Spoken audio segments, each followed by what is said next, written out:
If this jet leaves the ground tonight, I'll make you richer than you've ever dreamed."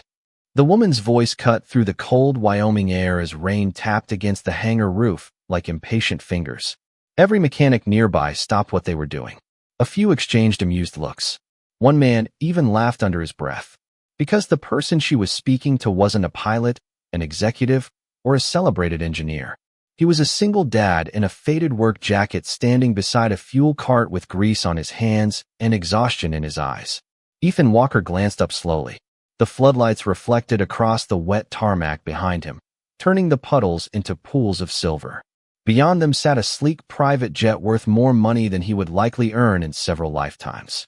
The engines were quiet for now, waiting. The runway stretched into the darkness like a promise no one could quite trust. "You heard me," the woman said again. Victoria Sterling stood with her arms folded against the wind. Her tailored navy coat moved gently in the storm breeze. Confidence surrounded her the way heat surrounds a flame. "Get that aircraft in the air before midnight, and your life changes forever." A few people smiled. Someone muttered that the old mechanic had just won the lottery. Another joked that maybe tonight was finally his lucky night. Ethan didn't answer immediately. He looked at the jet. Then he looked at Victoria. Then he looked back at the aircraft again. Something about the scene felt wrong. Not dramatic. Not obvious. Just wrong. The kind of wrong that whispers instead of shouts. Around him, the airport remained busy despite the late hour. Ground crews moved equipment.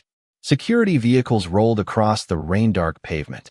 Fuel trucks hummed in the distance. Above it all, thunder rumbled somewhere beyond the mountains. Victoria stepped closer. "Well," she asked, "do we have a deal?" Ethan's expression remained calm. The same calm he carried through double shifts, overdue bills, and nights spent worrying about his daughter. 9-year-old Emma was waiting at home right now, probably asleep on the couch with one of her books resting against her chest. She trusted him. Completely. It was a responsibility heavier than any paycheck. Ethan glanced at the jet again. The polished fuselage reflected flashes of white light from the storm clouds overhead. Everything appeared perfect. Every inspection report had cleared. Every senior technician had signed off. Every executive wanted the plane airborne before midnight. Yet something continued pulling at the back of his mind. A feeling, a memory, a detail. The kind of detail most people overlook because they're too busy looking at the bigger picture. "Mr. Walker?" Victoria said. "Time is running out." He nodded quietly and began walking toward the aircraft. The crowd watched with growing curiosity. Rain tapped softly against metal. Wind pushed across the runway. The giant jet stood silent and motionless before him. Ethan reached the landing gear area and paused. His eyes moved slowly across the aircraft. One panel, another panel, a sensor housing near the forward section. Then suddenly he stopped. His breathing slowed. The noise around him seemed to disappear. There it was. Tiny, almost invisible. A single detail no larger than a thumbnail. And the moment Ethan saw it, he knew one thing with absolute certainty. If that jet took off tonight, somebody's future was about to change forever. Ethan did not speak right away. He simply kept staring at the tiny mark near the sensor housing while rain gathered along the edge of his jacket collar. Most people would have missed it. In fact, almost everyone already had. The senior technicians had inspected the aircraft twice. The flight crew had signed their reports. The operations manager had approved departure clearance. Yet the small discoloration beside the sensor remained exactly where it was, unnoticed beneath the glare of floodlights and the pressure of deadlines. Behind him, impatient voices began to rise. "What is he looking at?" one mechanic asked. "Probably trying to figure out how rich he is about to become," another joked. A few people laughed. Ethan ignored them. He had spent enough years being overlooked to understand that laughter often came from people who only saw what was directly in front of them. Quietly, he stepped closer and ran a flashlight beam across the metal surface. The light reflected back through the rain. His eyes narrowed. The feeling in his chest deepened. He had seen something like this before. Not recently, not even within the last decade, but somewhere in a different life, before hospital bills, before long shifts, before becoming a father who measured every dollar against groceries and school supplies. Victoria watched from several feet away. At first she appeared confident, then curious. Now there was something else in her expression. Concern. She checked her watch. 11:23. Less than 40 minutes remained before midnight. Every minute mattered. Every delay threatened a deal worth hundreds of millions of dollars. The storm system moving across the region would only make things worse. "Mr. Walker," she called. "Can you tell me what you found?" Ethan remained focused on the aircraft. Not yet. The answer surprised her. Most people rushed to explain themselves around powerful executives. Ethan did not. There was no arrogance in his tone. No challenge. Just certainty. The kind of certainty that comes from experience rather than ego. Thunder rolled faintly across the distant mountains. The runway lights stretched through the darkness like glowing threads. Ground crews continued working, but the atmosphere had changed. People were paying attention now. Ethan finally stepped back and looked toward Victoria. "How long has this aircraft been operating continuously?" She blinked. "Almost 6 months." "What? Without a major maintenance shutdown?" "Yes." Ethan nodded slowly. Another piece fit into place. The operations manager stepped forward with a frustrated expression. "We already completed all required inspections. Everything is documented." "I am sure it is," Ethan replied calmly. "Then what exactly are you suggesting?" Ethan glanced once more toward the sensor housing. Rainwater trickled down the fuselage. The aircraft remained silent beneath the storm clouds. "I am suggesting," he said carefully, "that everyone has been looking at the reports." The manager folded his arms. "And?" Ethan's eyes settled on the jet. "Nobody has been looking at the airplane." Silence followed. Not because anyone agreed. Not because anyone understood. But because for the first time that night, the single father standing in a worn jacket sounded like the only person on the airfield who knew something everyone else did not. And somewhere deep inside his memory, an old warning from years ago began returning with unsettling clarity. The memory arrived in fragments at first, like distant lights appearing through fog. Ethan stood motionless beside the aircraft while the rain continued falling around him. 12 years earlier, he had sat inside a federal maintenance review meeting hundreds of miles away. Back then, he wore a pressed engineering jacket instead of a faded work coat. Back then, people listened when he spoke. He remembered a presentation. He remembered diagrams projected across a conference room wall. Most of all, he remembered a warning. A senior investigator had pointed to a microscopic pattern forming near a sensor assembly. The flaw had been rare, almost impossible to detect. But under the right conditions, it could trigger a chain of failures that no computer system would recognize until it was too late. Ethan had never forgotten it. Not because of the report itself, but because of the lesson behind it. Machines did not fail because they were old. They failed because people became comfortable. The operations manager shook his head impatiently. "This is ridiculous. We are talking about a certified aircraft." "I know," Ethan replied. "That is why I am concerned." "Concerned about what?" another technician asked. Ethan walked around the aircraft and motioned toward the area beneath the forward fuselage. The sensor housing. Several crew members exchanged confused looks. One technician laughed softly. "That is what this is about." Ethan nodded. "Yes. There is nothing wrong with it." "How do you know?" The technician crossed his arms. "Because we checked it." Ethan's voice remained calm.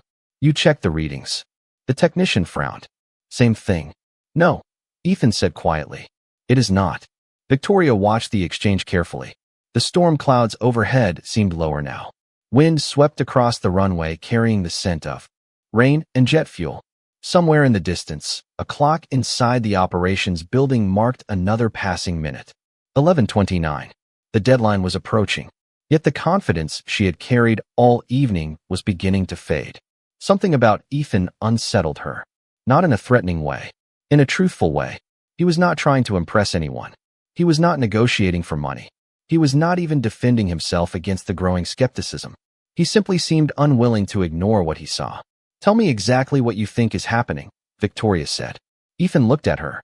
"I think everyone is focused on getting this aircraft into the air." "Of course they are. And I think nobody is asking whether it should be." The words landed heavily. No shouting followed. No argument. Just silence and the sound of rain striking metal. Victoria studied him for several seconds. Then she surprised everyone. "Open the panel." The operations manager turned toward her immediately. "Victoria, that will delay departure. Open it. The contract meeting begins at 6 o'clock tomorrow morning in New York." "I heard you. We could lose everything." Victoria looked toward the aircraft. Then back at Ethan. "And what if he is right?" No one answered. For the first time that night, Uncertainty entered the room. A maintenance ladder was rolled across the wet pavement. Tools appeared. Crew members moved reluctantly into position. Ethan stepped back and watched. Deep down, he hoped he was wrong. He truly did. Because if he was right, the tiny detail everyone had dismissed was about to reveal a much bigger truth. The maintenance crew worked in uneasy silence as tools clicked against metal beneath the glow of the floodlights. Rain continued to fall, softer now, but the air still carried the weight of the approaching storm. Ethan stood several feet away with his hands in his jacket pockets. He was not trying to prove himself right. In fact, a small part of him hoped the panel would open and reveal nothing at all. Life was easier when warnings turned out to be mistakes. The ladder creaked as one of the senior technicians reached the access panel and carefully removed the fasteners. The operations manager checked his watch again. 11:36. Every passing minute tightened the pressure hanging over the airfield. Victoria remained near the aircraft, her attention fixed on the work above. She had spent years making difficult decisions. Billion-dollar acquisitions, international negotiations, corporate crises. Yet this felt strangely different. Because this decision was not about numbers. It was about trust. The panel finally came free. A flashlight beam disappeared into the opening. The technician leaned closer. Another technician joined him. Several seconds passed. Then 20. Then 30. No one spoke. The crowd below exchanged puzzled glances. The operations manager folded his arms more tightly. Well, he called upward. There was no immediate answer. Ethan noticed Victoria's expression change. She saw it too. The hesitation. The pause that should not have existed if everything were normal. Another flashlight appeared. The two technicians began speaking quietly to one another. One pointed deeper inside the compartment. The other shook his head, then looked again. The operations manager stepped forward. What is going on up there? The first technician slowly climbed down the ladder. Rainwater dripped from the brim of his cap. His face had lost much of its earlier confidence. There is corrosion, he said quietly. The operations manager frowned. Corrosion where? Near the sensor assembly. That is impossible. Apparently not. A murmur spread through the gathered crew. The second technician descended moments later carrying a small inspection mirror. He handed it directly to Victoria. You should see this yourself. Victoria climbed the ladder without another word. The wind tugged at her coat as she reached the opening. She accepted the flashlight and looked inside. For several long moments, she remained completely still. When she finally climbed back down, her face was unreadable. How bad is it? The operations manager asked. Victoria looked toward Ethan before answering. Bad enough that this aircraft is not leaving tonight. Silence settled over the runway. Not dramatic silence. Not angry silence. The kind of silence that appears when reality quietly changes direction. Several crew members lowered their heads. Others stared at the aircraft. The operations manager looked as though he had lost the ability to argue. Ethan simply exhaled. Relief washed through him. Not satisfaction. Relief. Because the outcome he feared most had been avoided. Victoria walked toward him through the rain. Her footsteps slowed as she approached. For the first time that night, there was no distance between executive and mechanic, billionaire and single father. There were only two people standing beneath the same storm. How did you know? She asked softly. Ethan looked at the aircraft. I did not know. Victoria frowned. Then why risk everything on a guess?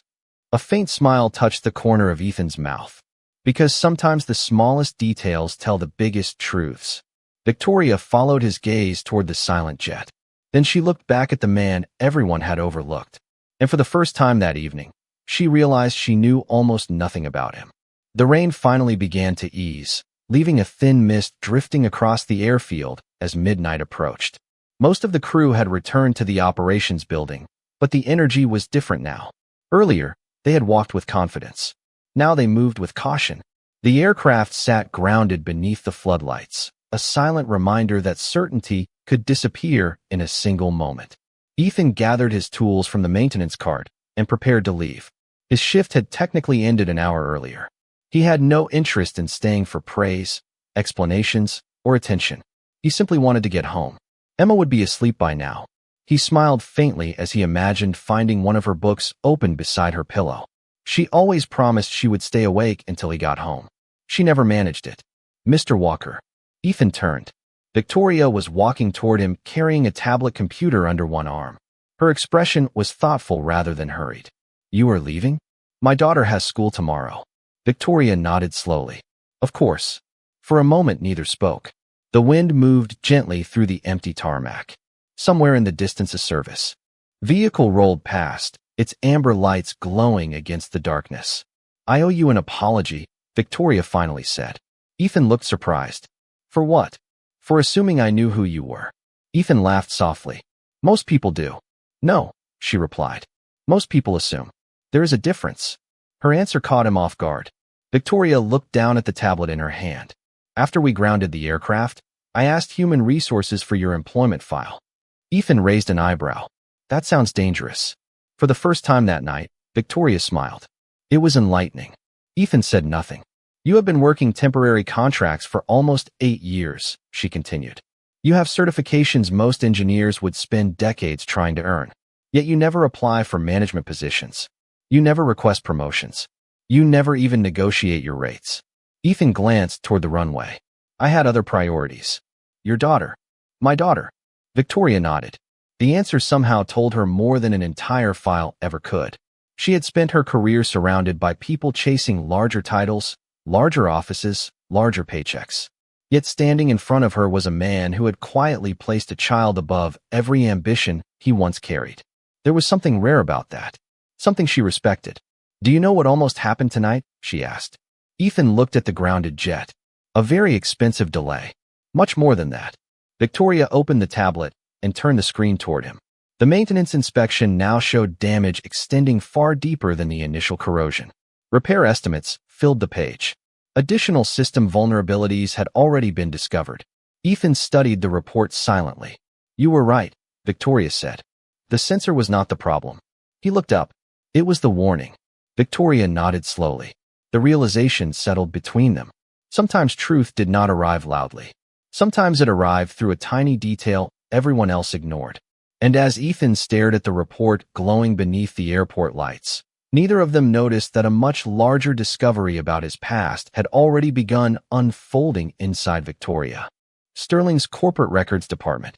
The drive home took nearly 40 minutes through wet country roads and rolling darkness. Ethan kept the radio off. He always preferred quiet after a long shift. The windshield wipers moved steadily back and forth while distant ranch lights flickered across the Wyoming landscape. By the time he pulled into the gravel driveway of his small rented house, the storm had almost completely passed. A pale moon was beginning to break through the clouds. The porch light was still on. Emma had left it that way again. Ethan smiled as he stepped inside. The familiar scent of cinnamon tea lingered in the air. Sure enough, Emma was asleep on the couch beneath a blanket, one arm wrapped around a hardcover library book. A colored pencil rested loosely between her fingers. Ethan carefully lifted the book. A drawing slipped out and landed on the floor. He picked it up. It showed an airplane flying above the clouds. Beside it was a stick figure holding the hand of a little girl. Across the top she had written in careful handwriting, "My dad fixes things nobody else can see." Ethan stared at the drawing for several seconds. Then he folded it gently and placed it on the kitchen counter. Some rewards carried more value than money ever could. The next morning began quietly. Emma rushed through breakfast while talking about a science project. Ethan listened, nodded, and drove her to school before heading toward another temporary maintenance assignment across town. The previous night already felt distant. He assumed the grounded aircraft would be repaired. Victoria Sterling would continue running her empire. Life would return to normal. By 10:30 that morning, he discovered how wrong he was. His phone rang while he was replacing a damaged hydraulic fitting inside a farm equipment shed. Ethan glanced at the screen. Unknown number. He almost ignored it. Almost. Hello. Mr. Walker. He immediately recognized the voice. Good morning, Miss Sterling. I hope I am not interrupting. Ethan looked around at grease, tools, and machinery. That depends on whether this is good news or bad news. For the first time, he heard genuine laughter from her. I think it is surprising news. Ethan wiped his hands on a rag. That sounds expensive. Perhaps. A brief pause followed. Then Victoria's tone changed. I spent most of the night reviewing records. Ethan frowned slightly. About the aircraft? About you. He leaned against the workbench. Outside, Wind moved gently through the prairie grass. That sounds even more dangerous. Do you know what I found? Victoria asked. Ethan looked out toward the open field. No, neither did half the people in my company. Her voice softened. Because according to several archived engineering reports, one of the sensor safety protocols used throughout modern private aviation was partially developed by an engineer named Ethan Walker. Silence settled between them. Ethan closed his eyes briefly. A chapter of his life he had spent years trying to leave behind had suddenly returned. That was a long time ago, he said quietly. Maybe, Victoria replied. But I think there is a reason some people never completely disappear. They simply choose not to be seen. Ethan remained silent for several seconds after the call ended. The hydraulic fitting sat forgotten on the workbench beside him while the Wyoming wind moved through the open shed doors. He had spent years building a life small enough to manage and quiet enough to survive. Not because he lacked ambition, not because he lacked ability, but because grief had a way of changing a person's definition of success. Long ago, success meant innovation, patents, conferences, and recognition. Now it meant getting Emma to school on time, paying the electric bill, and hearing her laugh at dinner. Yet somewhere inside Victoria Sterling's company, old records were waking up. Later that afternoon, hundreds of miles away inside a glass tower overlooking downtown Denver, Victoria sat alone in her office reviewing document after document. The city skyline stretched beyond the windows, but her attention remained fixed on the digital files in front of her. Engineering reviews, safety audits, development records, research acknowledgments. Ethan Walker's name appeared again and again, not as the lead designer, not as the public face of projects, but always in the same role. The person who noticed what others missed, the person who questioned assumptions, the person who prevented problems before they became disasters. Victoria leaned back in her chair. The realization was unsettling. Her company employed some of the most celebrated experts in aviation. Yet the man who had protected her aircraft the previous night was not sitting in a boardroom. He was repairing farm equipment in a rural maintenance shed. A soft knock interrupted her thoughts. Her chief operating officer entered carrying another folder. You wanted the rest of his background information. Victoria accepted it. Thank you. I have to admit, the executive said carefully, this is unusual. How so? Most billionaires do not spend an entire day researching temporary contractors. Victoria smiled faintly. Most temporary contractors do not save billion-dollar aircraft. The executive left without another word. Victoria opened the folder. A photograph slipped onto the desk. It showed a younger Ethan standing beside a team of aerospace engineers. He looked confident, focused, full of possibility. Then she noticed something else. Attached to the file was a letter dated 8 years earlier. A voluntary resignation. No scandal. No termination. No dispute. Simply a decision to leave. At the bottom of the page was a handwritten note. Family comes first. Victoria stared at the words. They carried a quiet dignity she rarely encountered. Most people claim to value family. Ethan had rearranged his entire life around it. Meanwhile, nearly 100 miles away, Emma sat at the kitchen table finishing homework while Ethan prepared dinner. The evening sunlight filtered through the windows, painting golden patterns across the floor. Dad, Emma asked suddenly. Yes. Did something good happen at work? Ethan looked up. Why would you ask that? She smiled. Because you have the face you get when you are trying not to smile. Ethan laughed softly. Sometimes children notice truths adults overlooked. He sat beside her and glanced at the airplane drawing still resting on the counter. Neither of them knew it yet, but the quiet life they had built together was already beginning to change. 3 days later, Ethan was tightening bolts on a grain dryer outside a farming cooperative when a black SUV rolled slowly into the parking lot. It looked completely out of place among pickup trucks covered in dust and mud. Several workers stopped what they were doing. Ethan barely glanced up. He assumed someone had taken a wrong turn. Then the passenger door opened. Victoria Sterling stepped out carrying a folder beneath one arm. The afternoon sun reflected off the windshield behind her while prairie wind moved through the tall grass surrounding the property. Ethan set down his wrench and sighed quietly. I had a feeling you were not finished researching me. Victoria smiled. You were right. The workers nearby suddenly found reasons to become interested in equipment several yards away. Ethan walked toward her. This seems like a long drive for a conversation. It is. Then it must be important. Victoria held out the folder. I want you to see something. They moved toward a shaded picnic table near the edge of the property. Beyond them, open fields stretched for miles beneath a bright Wyoming sky. Victoria opened the folder and spread several documents across the table. Engineering records, safety citations, industry awards, technical papers. Ethan recognized every one of them. Pieces of a life he had carefully placed behind him. I do not understand, he said. Why are you showing me this? Victoria looked directly at him.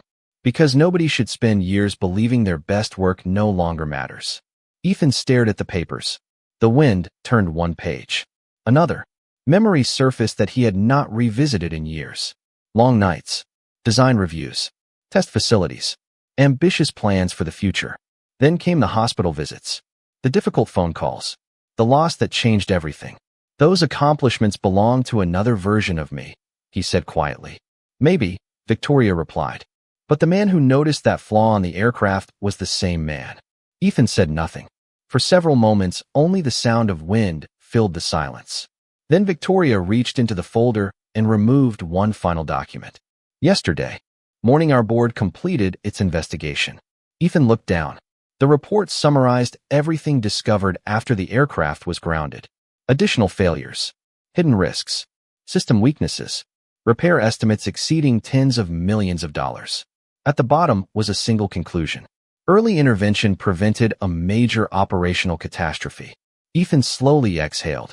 That aircraft was carrying more than executives, Victoria said. There were families on board. Pilots, crew members, people with children waiting for them at home. Ethan nodded. That was exactly why he had spoken up. Not for money, not for recognition, simply because lives mattered. Victoria watched him carefully. Most people would have focused on the financial implications. Ethan focused on the people. The distinction told her everything she needed to know. I came here expecting to thank an expert, she said softly. Instead, I discovered a man of character. Ethan looked away toward the distant horizon. The sunlight painted the fields gold. Somewhere at school, Emma was probably finishing her final class of the day. And without realizing it, Victoria had just uncovered the truth that mattered most. The greatest thing Ethan Walker ever built was never an aircraft system. It was the life he built for his daughter after every reason to give up. The following week arrived with clear skies and a quiet sense of change. Ethan did not notice it at first. He still woke before sunrise. He still packed Emma's lunch. He still drove the same pickup truck down the same roads. But life has a way of shifting long before people recognize it. On Friday afternoon, Ethan received an invitation to visit Victoria Sterling's headquarters in Denver. He almost declined. Corporate buildings had once been a familiar part of his world, but now they felt distant. Yet Emma convinced him otherwise. What if it is important? She asked while finishing a math worksheet at the kitchen table. Ethan smiled. What if it is not? Emma shrugged. Then you get free coffee. Sometimes wisdom arrived in simple forms. 3 days later, Ethan stepped into a glass conference room overlooking the city skyline. Around the table sat executives, engineers, board members, and department leaders. Some recognized his name immediately. Others only knew him as the man who had prevented a costly disaster. The room grew quiet as Victoria entered carrying a single folder. She stood at the head of the table and looked around slowly. Most companies reward results, she began. Today, I want to recognize character. The room listened. A week ago, one person noticed what everyone else missed. Not because he was trying to impress anyone. Not because he wanted credit. But because he refused to ignore the truth. She turned toward Ethan. That decision protected our company. More importantly, it protected people. Silence filled the room. Respectful silence. The kind that cannot be manufactured. Victoria opened the folder and slid a document across the table. Ethan looked down. It was not a bonus agreement. It was not a reward check. It was something far more unexpected. A leadership position overseeing aviation safety initiatives throughout the company. Flexible hours. Remote work options. A salary that would transform his family's future. Ethan looked up slowly. Why me? Victoria smiled.